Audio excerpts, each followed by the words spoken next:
Hi there guys, I'm David Trousdale from Amey. My official title is a Principal Smart Data and Technology Consultant, which is a hell of a mouthful. But basically, what we do as a company is we provide services that will support you in some way, shape or form.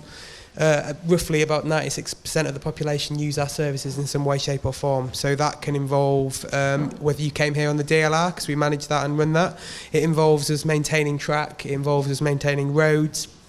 We deliver services to some of the most amazing clients in the world, like Birmingham City Council, who are outstanding as a local authority to work for, obviously, and deliver services. And if Manchester were here, we'd also say the same about them. And anyone else we deliver services to, of course. But we also deliver things like road maintenance, we deliver tram networks. So we pretty much do a lot of the basic but also complex services behind transport, and other things include intelligent transportation systems. So we're really also moving into the world of CAV as well. So we're sort of the one-stop shop for a lot of the technologies and transport-based applications of new technologies. So yeah, that's Amey really. Andy Radford from Birmingham City Council. The council doesn't really think of itself as a research and innovation organisation. In fact, they'd be quite keen if we could just empty the bins once in a while. So certainly in terms of transport, there's not a lot of research and innovation going on. If we did employ someone to do it, it would be me. It's part of my job to do that kind of thing. So what is Birmingham City Council? With a highway authority, so we are responsible for whatever goes on in terms of infrastructure on the roads, that kind of thing. And then hence we are a massive buyer of transport services and things within the industry. We work with partners like Amey. Amey are responsible for our maintenance, so not new stuff, but keeping the stuff that we've already got up to date. So my job's really about working on a range of different projects to look how things can change in the future. Transport's changed massively over the last 10 years. We used to be quite happy with running transport models that were done in DOS, and they hadn't been updated for 20 years because nothing else was really pushing us along. Suddenly Google, etc. appear and say, well, actually, we know more about your transport network than you do.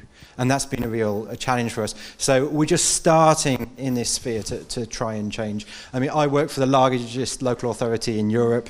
It's a bit weird, it's just the way things are set up. We have 1.1 million people responsible for. There's a wide range of other local authorities who are nowhere on this issue, and they're looking to the larger local authorities to see if they can move forward. But as I say, even then, there's not huge amounts of people do the sorts of things that I do. My turn, I guess. Good afternoon, everyone. My name is Ourahmoune. I'm head of innovation for Alstom for UK and Ireland. And as head of innovation, I'm very lucky. I look basically at anything I want, provided it's bringing value to our business or it's not something we already do today. Very quickly, what Alstom does, for those who are not familiar, basically we build, install and maintain transport systems, usually conventional transport systems, anything that looks remotely like a railway or a transport system, from urban, commuter, mainline, high speed, very high speed, for a variety of customers, usually local authorities, national authorities, or transport operators. For us, the ecosystem has been moving slightly, and the key point for today is that we understand that things are moving for our customers, mainly in urban environments, but also beyond. And our key objective in the near future is probably to help our customers turn their conventional railway-based, timetable-based transport systems into things that would be more flexible, more agile, more responsive to demand-based services, mobility as a service or anything like that, and therefore help the transition from a multimodal transport point of view.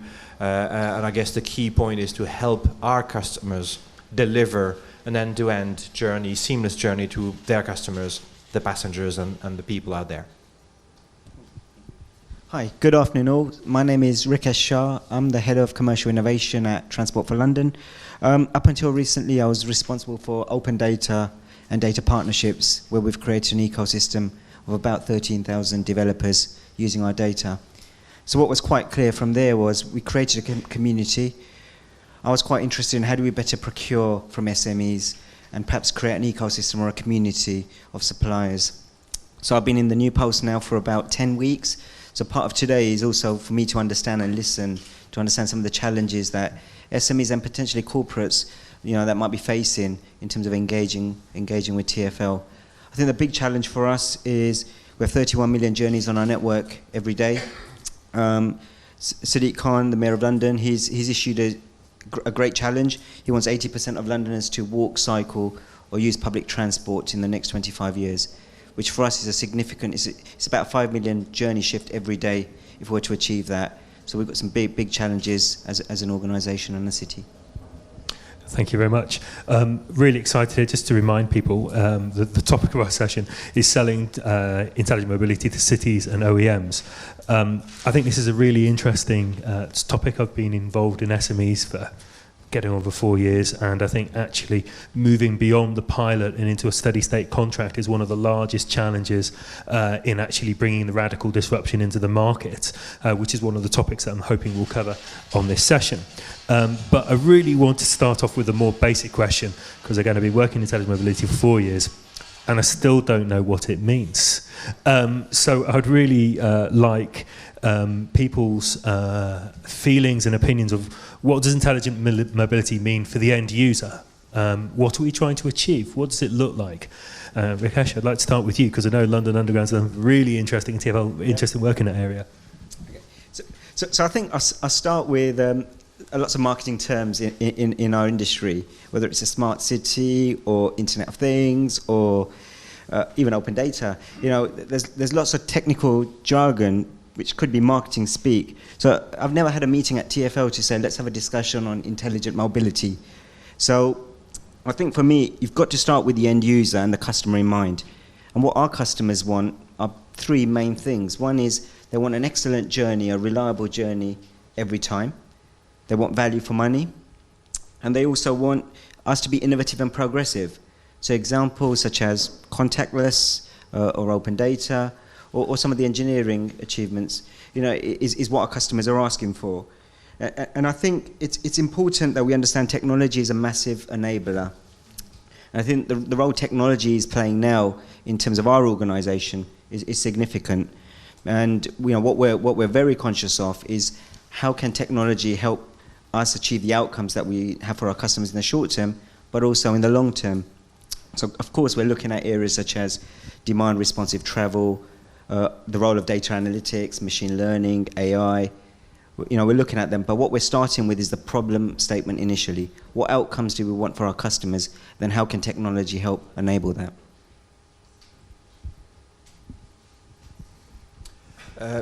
I guess from an OEM manufacturer, the key thing for us is to understand what people do when they use transport systems.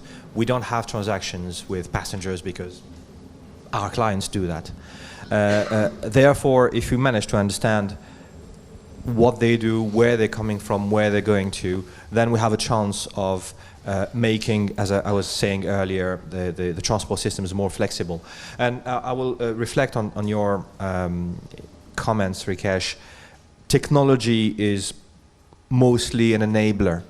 The key thing is really, from passenger point of view, I think, and it's certainly the case from my point of view, as a user, it's really about personalized journey, about flexibility, about it being on demand, and more often than not connected, so I can just get on with whatever I was doing before getting into the underground without being disrupted from a connectivity point of view. And just to echo the technology as being enablers, I guess most users won't bother too much whether there's a driver or it's driverless, or whether it uses IoT, whether the data is open, provided I can just get my smartphone out of whatever, or watch or whatever I'll have in the future, ask for something and then rely on the technology to do it for me. One other key thing, and I think it would also echo on your reflections, I can only do that if I trust whoever is providing me with a service, and that might be plural, by the way, because I start from Birmingham using a bus, jumping into the tram, going into a main line, ending up in London, and then using the tube and potentially another bus. I'm a heavy bus user, by the way. So I need to trust that whoever is providing me the service that they make good use of my data, because I'm obviously sharing data without even knowing it, and that they will charge me the right fare. I stop here because otherwise I'll monopolize the conversation. So yeah, I was going to pick up from that. I mean, page 1 of the transport textbook says transport is a derived demand. Transport is an enabler as well. You don't do transport for the sake of it, except in some really specialist instances. I see the Grand Tour starts in a couple of weeks. So yeah, you are looking at, you know, something that's helping people to get to places in the most efficient way possible. And the other area we don't think about, of course, is getting the goods to the supermarkets, to where we need them to be in the most efficient way possible. So intelligent mobility, I hadn't a clue what it meant either. I certainly think my councillors, to whom which we're responsible, they wouldn't have any idea either. I think intelligent mobility, if it's anything, is just trying to add that technology layer to the transportation problem, taking advantage of new things, web technologies, whatever it might be, to make that journey more seamless so that people can get to what they need. I've now joined the ranks of the very typical white middle class males in their 40s. Not many people in Birmingham look like me. A lot of them have real issues with transport. They find our cheap bus services or our cheap Uber extremely expensive. Some of them are disabled. Some of them are old people who need to sit down. There's all these various different challenges that are going on. So intelligent mobility can potentially help us to personalise some of those journeys, as we've discussed, but we also must remember that this is a big market, and it's not all the same thing. What they said. No, basically, we did a piece of work looking into intelligent mobility to support our clients, and one of the key things we actually did, and here's another plug, so it's not Birmingham this time, it's actually the Transport Systems Catapult. Alex is probably going to pop his head up now in a minute, but they've produced a really, really good report that actually defines the key areas that what intelligent mobility means, and then breaks them down into a number of key areas. And what's quite refreshing when you read their report, but also surprising when you're actually working in this field, is that they focus a lot of their time on actually the infrastructure that sits behind. And it was really good that Rikesh mentioned about the infrastructure piece, because ultimately it's all very well having intelligent buses, intelligent trains and intelligent cars going around, but if the infrastructure that they're sitting on isn't intelligent also, then there's going to be a bit of a disconnect. Perfect example is when we're looking at CAVs, and I keep bringing it back to that, but it's quite an interesting area. We're doing a piece of work looking at how you can digitise some of the actual policies that exist on the road. Sounds really boring, but what I mean by that is if you go to some of the locations and look at the complexity of signs, one road, I think it's somewhere near Wandsworth, basically says if you're a bus, you can go down the road unless you are over a certain weight. You must turn left down this road, but if you turn left, you have to be between this weight and this weight. And if you go down that road, there's going to be a bridge that's narrow and low. How on earth is a car going to understand all of that? That's infrastructure, and if it's not intelligent and not actually reprogrammed in a way that can support the future transport network, we're sort of going to have a lot of really confused cars driving off cliffs. I don't like the sound of that very much at all. Ouahcene, I'll start with you the next question, if that's okay. And it's okay, because I know it's something you've given some thought, so it should be okay. I was very interested, there's a lot of SMEs in your audience and a lot of people are interested in how you procure innovation, what provisions you have for innovation and new technology. So what we're trying to do here is understand not how do you get a pilot. I think pilots are relatively easy.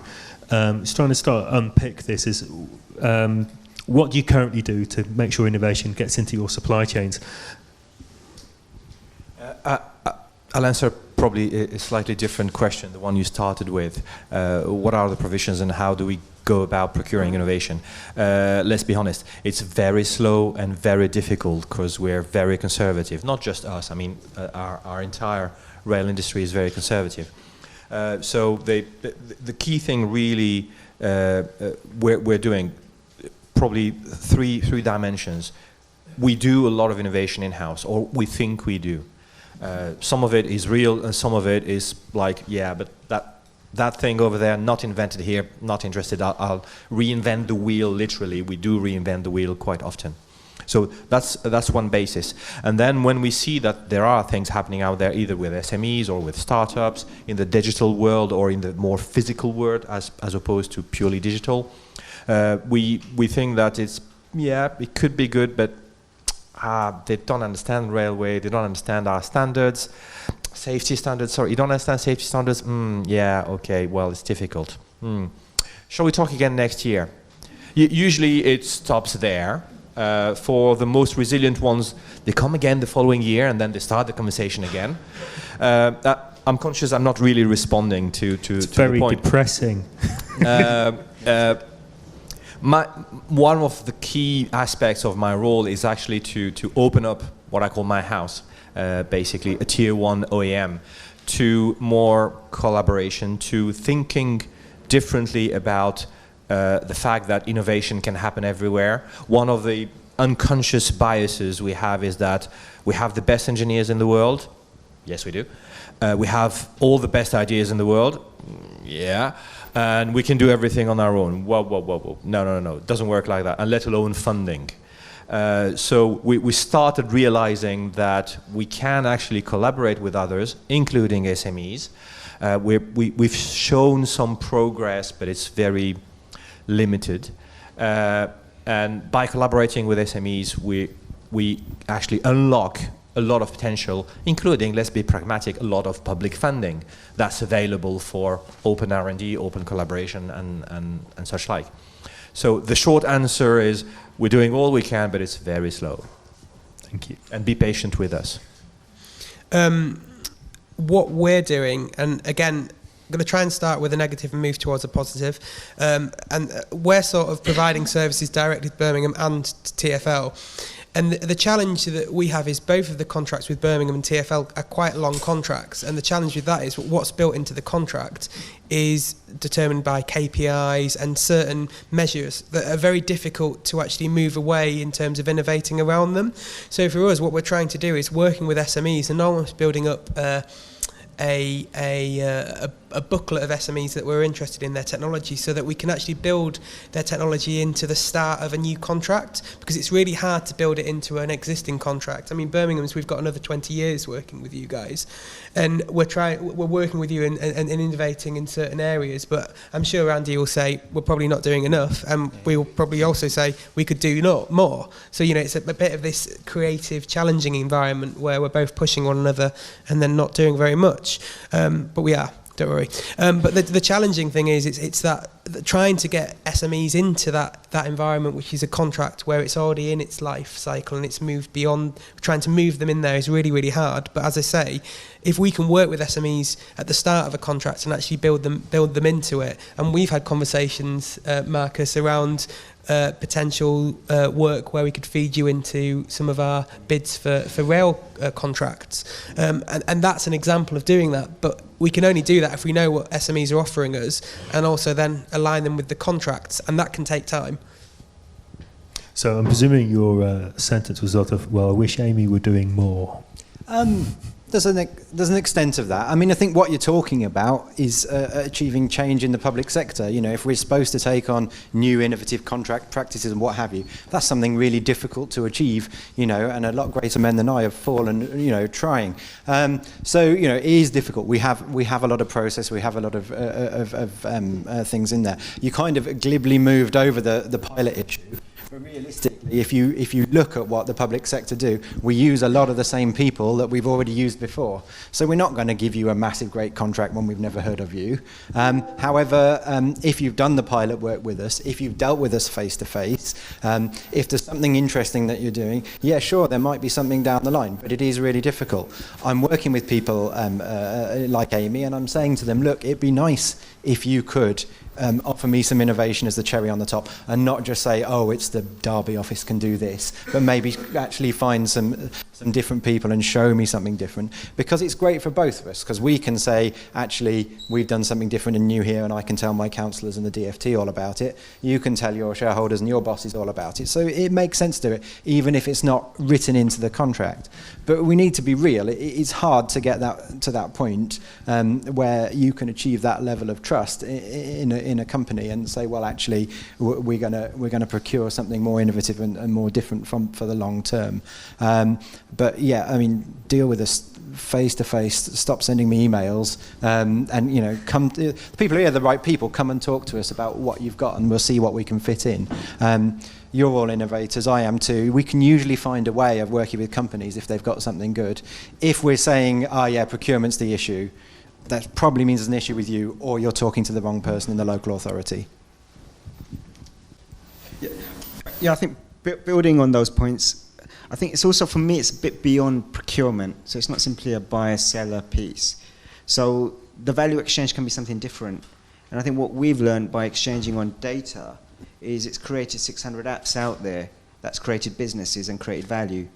Also, sometimes people want access to the right policy experts to develop the product further, or they want access to the right systems. So I think it can go beyond simple money exchanging. I think as an organisation, we still have lots of challenges because we're working to legislation. And that means doing procurement in the right way. And what I'm trying to work through is, with my procurement colleagues, some of it's myth. So, do you need to be a certain size? Do you need to be insured of a certain level? Or is that myth? So let's work through that culture change internally so we can engage with the right people. I think the second thing for me is the right level of engagement with SMEs. So today is about that. I've seen some familiar faces in the audience. How do we go out there and make sure that we're engaging with SMEs so they understand what our challenges are, what our problem statements are? I think thirdly, the area is about the route to market. And there are challenges. Perhaps we could do trials, pilots, as you said. I still want to spend a little bit more time on understanding what the single source threshold is. Can we get someone in for that? Because I hear different numbers. Also, how can we work closer with some of our supply chain, so the tier ones? And you're right, if this is a long-winded contract, it's hard to change. But can we do that up front? Can we create market engagement days between some of our suppliers and SMEs? Because ultimately, for me, it's not just about creating value for TFL, but it's about creating value for the industry. Because I think as a byproduct, we'll win anyway. Very interesting. I don't know if anyone want to add any more comments on that, or whether I should move on to the next question.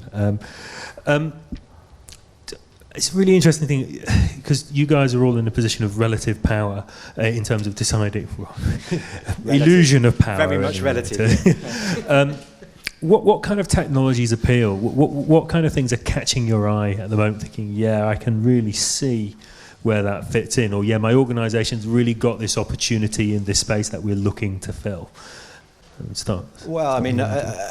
It's difficult. I mean, we're really just voyeurs of this industry at the end of the day. We're supposed to be transport professionals. So we're interested in the sorts of things that we see that are quite sexy. We're really interested in things like artificial intelligence, this kind of thing.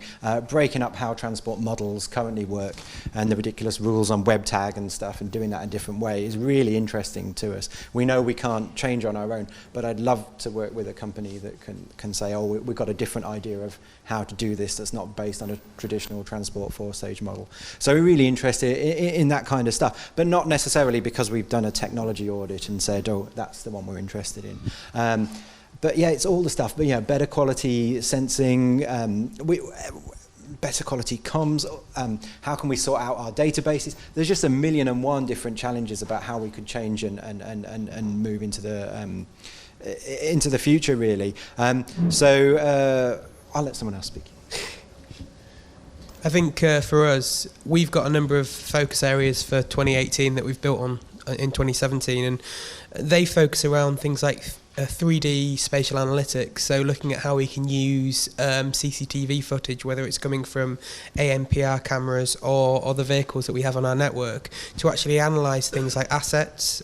So can it actually tell us that a lamp column's not plumb and proper? Now that doesn't sound like a very important thing, but that could potentially save us a multi-million-pound fine if we hadn't identified it as part of some of our contracts.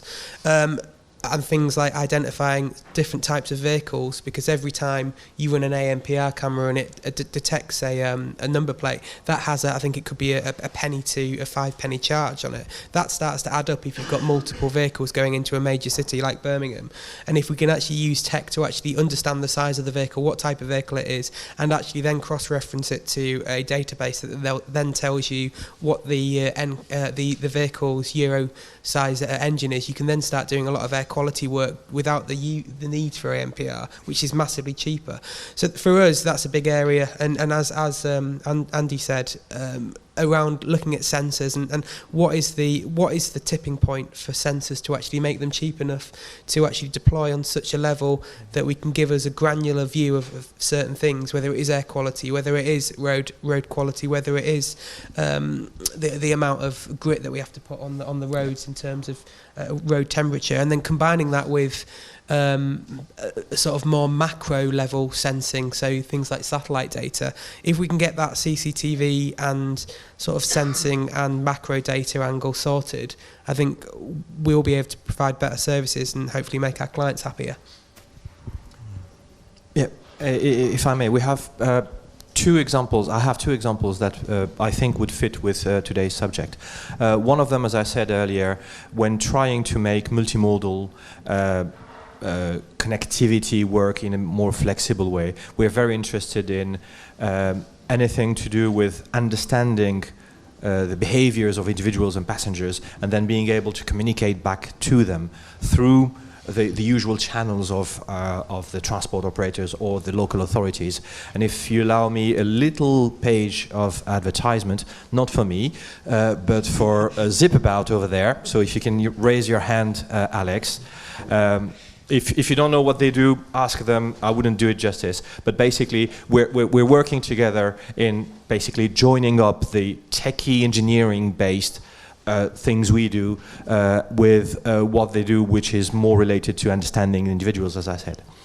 Completely different end of the spectrum. My second example is about energy. Most of the intelligent mobility, I hope, rely on electric vehicles, and certainly policy and regulation are pushing out internal combustion engines. But the minute all vehicles become electric, the minute all vehicles will want to draw power at the same time from the same sources, will hit a different kind of issue we haven't touched on today.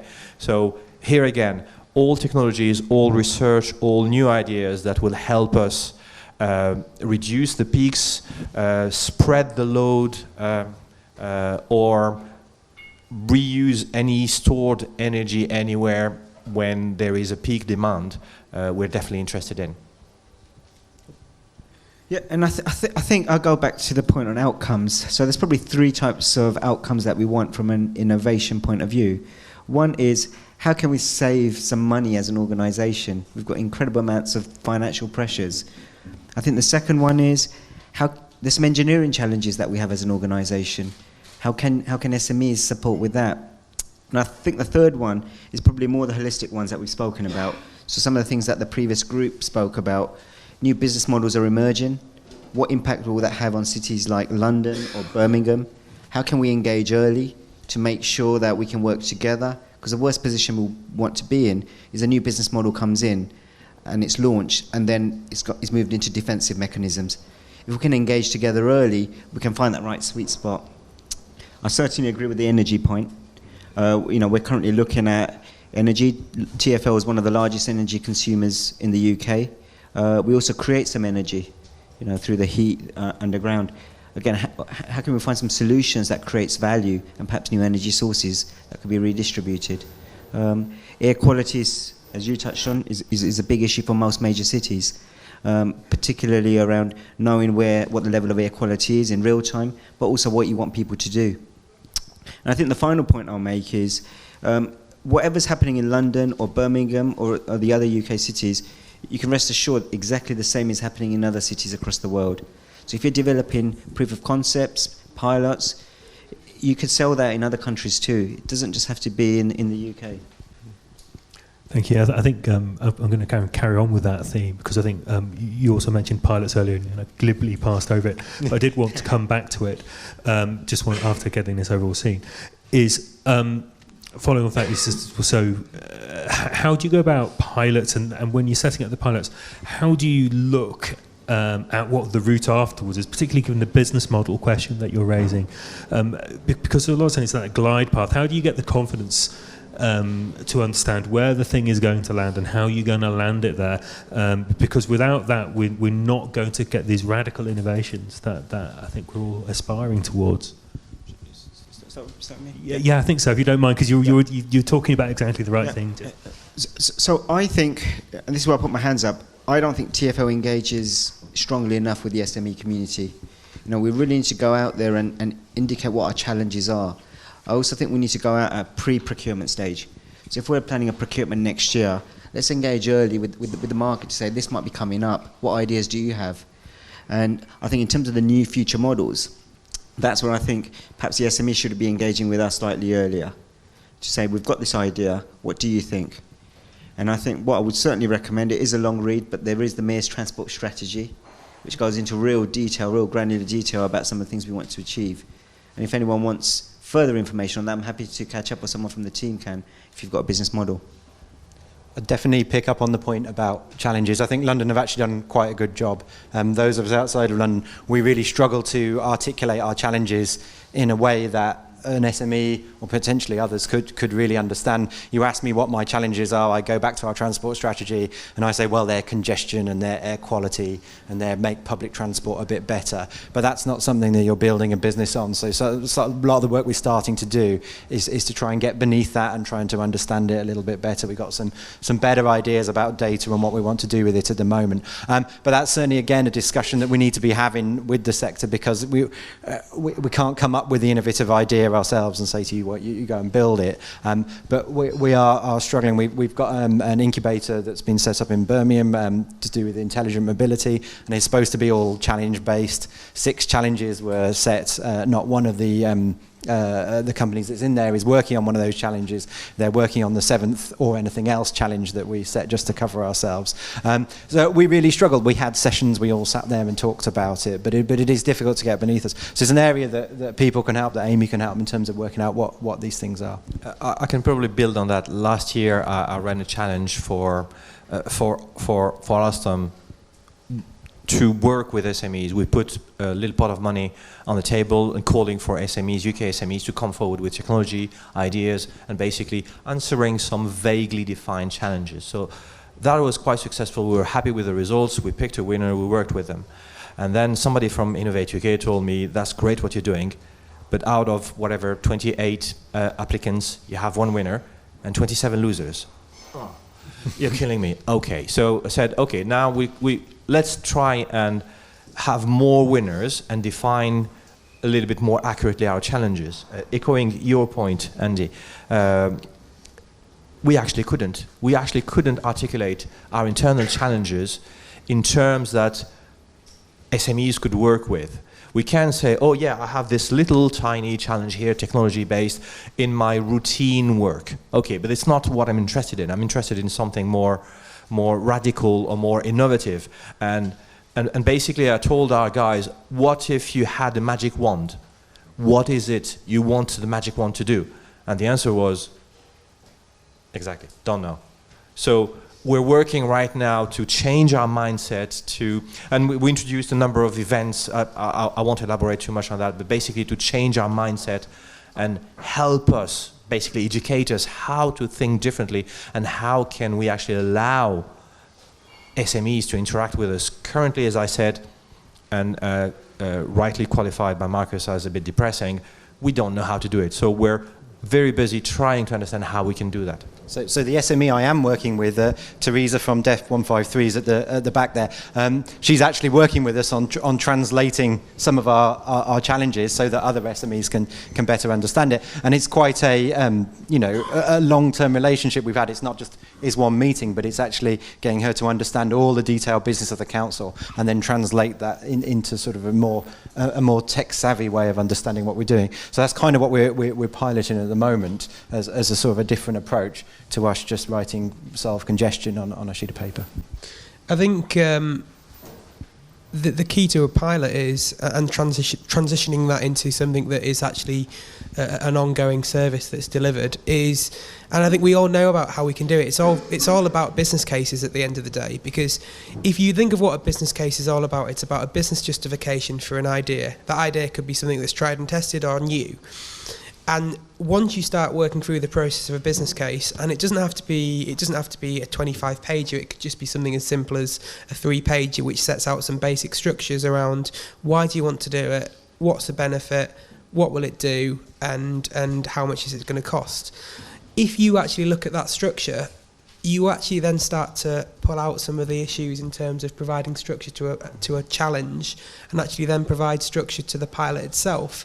And if you can do that and use those exact same approaches to actually shaping the pilot, I think in that sense you can actually work through a lot of the challenges and actually build something that's quite strong and can be justified to your senior stakeholders, because ultimately it's all very nice coming up with a challenge and then trying to justify it after the challenge has been set. But at least if you've done the business case at an early level and actually tried to feed the challenge into that and then linked it to an outcome and then costed it, then your sort of stakeholders, whether it's councillors or shareholders or your senior exec, can actually understand it, because they understand the concept of business cases and they understand how it fits into the business. I think that's very helpful. What I want to do, I'm going to go a bit off script because I'm feeling a bit depressed of saying how difficult it is. I think it's really important, and I thank you for the honesty that we had. But I was just thinking is when I look at every single one of your organisations, and from what I know of all four of you as individuals, I believe your organisations have done amazing, innovative things in intelligent mobility, and you as individuals have all done amazing and innovative things to enable that. So a bit off script, I would just like you to spend 1 or 2 minutes talking about the thing you are most proud about, which is helping transform the intelligent mobility landscape. So I'll go down the route of looking at infrastructure again, because if you don't have smart infrastructure and infrastructure that works, you can't have an intelligent and mobile community or a group of people travelling around. And for us, our company is really proud of managing the issue that happened with the Forth Road Bridge last year. I don't know if any of you remember that, where effectively what the Scottish Government won't tell you is it was effectively they cut the number of inspections on the bridge, and we obviously were just delivering to the contract. So when the inspection was cut, it then meant that we had to it then meant that an issue was not rectified earlier than it could have been. But when that happened, and I think it was a joint, it was basically there was a massive hole within the joint that could have then resulted in structural integrity of the bridge effectively falling to pieces. We employed things like drones and new tech to scan the entire bridge to ensure that it was stable, and then find out where the issue was and then rectify it. Now, is that intelligent mobility? I think it's the use of intelligent technologies to enable a community to be more mobile, and in our head that's the same thing. So it was really important, and we gained some really good kudos out of that. And I think a lot of Scots living south and north of the bridge, once it was fixed, were a lot happier. Now they've got a brand new bridge which we also manage, and the great thing with that bridge is when you take over something nice and new, it's less likely to break apart, hopefully, if it's been designed properly. We didn't build it, so you can so and if you look at all the issues with Scottish schools, we stepped in there to fix those as well, because somebody didn't build them properly. But anyway, that's what I'm proud of as a company, or we're proud of. Oh, I built some Lego traffic lights. It's a good project. It's a good project. Well, I say what that's about is I think there were, one of the questions was suggested was around has the public sector got the right skills on the client side? And some of the ways we've answered these questions is suggesting not quite yet. But actually, some of these things are possible for us to understand, and it is possible for us to go, actually, if I read that book and I bothered to do the research, I could work out how to understand these technologies and how to do some of it myself in a way that I can build a prototype so that someone else can go off and turn this into a business. So the Lego traffic lights were about getting the information in real time from the traffic signals, processing it on a little Raspberry Pi and making the little Lego traffic lights turn red, amber and green in real time. 3 things, if I may. One of them is really tiny, but hopefully will change a lot of things internally. As I said, we're working internally in changing our culture, and every first Friday of the month, we invite an external speaker about digital. So it's about digital transformation, it's about culture. So they speak to a large number of our internal staff about their experience, and it has proven very successful, and more people come to these events. So I'm hoping actually to help shift the culture internally. If I go outside, another bit of work we're doing actually with, again, Zipabout in Oxfordshire, and I'm hoping to bring it to other places. As I said, it's about creating flexibility in the conventional public transport systems and enabling them to react more dynamically. And the third bit is a piece of work we're doing with Rail Alliance about actually creating an ecosystem where SMEs can actually understand better how rail requirements are structured, how procurement process works, what are the routes to market, what are the standards, the safety, and all sorts of those standards that are applicable, can help them mature and scale up their offering to the tier ones or the end users. And I'll stop there. I think I touched on it before. So for me, the big thing that I'm proud of would be the open data approach, so TfL's open data approach. I think, in all honesty, I still get questioned once a week by someone in the finance team or the commercial development team to say you're giving our assets away. And that debate still goes on all the time.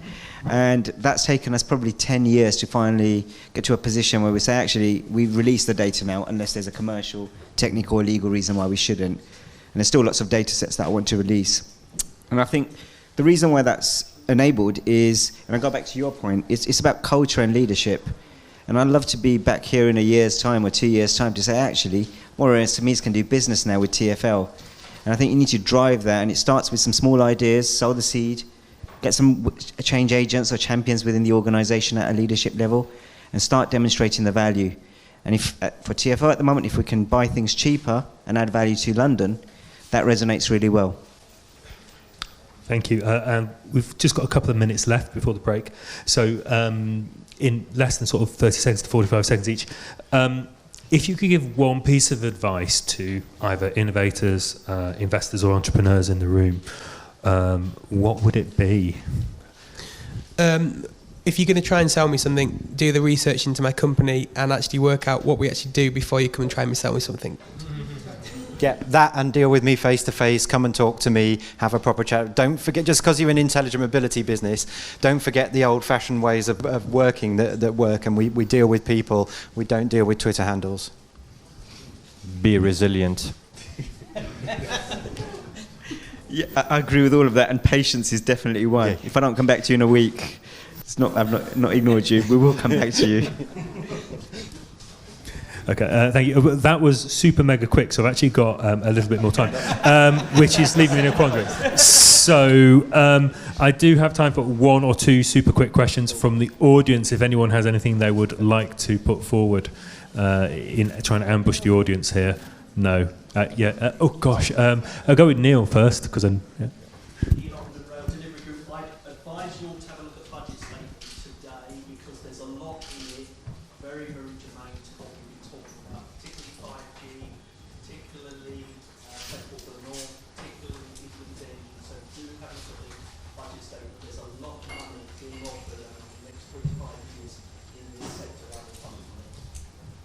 I think the most important thing is I turn 31 in about 3 weeks, so hopefully I'll get my rail card before I turn. Sir. Given the talk about mobility as a service, and given the success of the Oyster scheme with 90% of people using it, what's the view of London about mobility as a service? It's a good question. So if anyone didn't hear it, it was what's London's view on mobility as a service? I think we are shaping our position. So at the moment, we're looking at other cities across the world. So Helsinki is one example. Birmingham or West Midlands are currently running a trial. I think for me, it's a convergence of public transport, private transport, account management, and journey planning. Now in London, with the contactless that we have and the cashless service that we have, and you have a decent journey planning service, we're already doing personalisation to a degree. So that's why we're currently watching and seeing what other cities are learning. That's what we're trying to find out from the other trials. Fair question. I'm going to go. I'm not on the left-hand side. Gentleman who just looked behind you, like there's somebody stood behind you. Yeah, there you go again, looking behind you. Sir, by the pillar. Stephen B from Drive Now UK. Sorry, Rikesh, this is going to be for you again. I read an article about city mappers today, it was a City AM, saying that their innovation has hit a buffer. That will innovation from private companies such as ours hit a buffer with TfL if it undermines their business model, but is ultimately good for the city as a whole? For example, reducing private car ownership. Yeah, so I think there's a couple of things here. One thing is we clearly need to work with DFT colleagues around regulation, because sometimes the rate of technology change and regulation doesn't always keep up. But I think going back to your point, of course, innovation plays a massive role. The SME community plays a massive role. I think for us is how do we find that sweet spot of the mayor's transport strategy and the goals, and making sure that the SME can contribute to it. So building on that, quite often we get lots of approaches from organisations to say they want to do stuff in central London because that's where they think the money is. But in fact, there might be areas out in the suburban locations where the business model could work better. So I think what we need to work out is on a case-by-case basis, how can that particular business model support our goals and find that win-win situation. And with that, I'm going to draw it to close. Personally, I'd like to thank you all. Andrew did say he had to get the train, so he'd had to leave at 4:45 promptly. So in his absence, I'd like to thank him. And if you'd all give our panel a round of applause.